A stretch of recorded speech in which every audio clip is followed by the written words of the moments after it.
My sibling was always going through something. I was expected to understand. Growing up, my sibling was always in crisis. Not dramatic, headline-worthy crises, just constant ones. Something was always wrong. School stress, friend problems, money issues, bad luck, unfair treatment. There was always a reason they needed more attention, more patience, more forgiveness. And there was always an expectation that I would understand. I learned early not to compete for space. When my sibling acted out, I was praised for being calm. When they made mistakes, I was reminded to be mature. When they disappointed our parents, I was told not to add pressure by having needs of my own. It wasn't said directly, it didn't have to be. I became the comparison without ever volunteering. Why can't you be more like your sibling was never spoken, but you're easier was, and somehow, that meant I was also optional.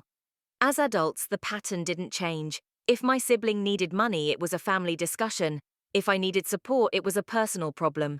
I was expected to show up for birthdays, emergencies, emotional breakdowns. And I did.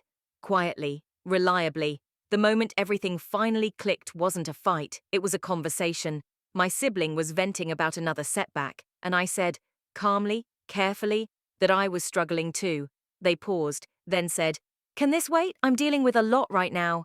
Something in me shut down, because I realized I'd been waiting my entire life. I didn't cut them off. I didn't confront them dramatically. I just stopped rearranging myself to make room for chaos that was never resolved. The distance that followed was blamed on me. I was told I'd become cold, unavailable, different.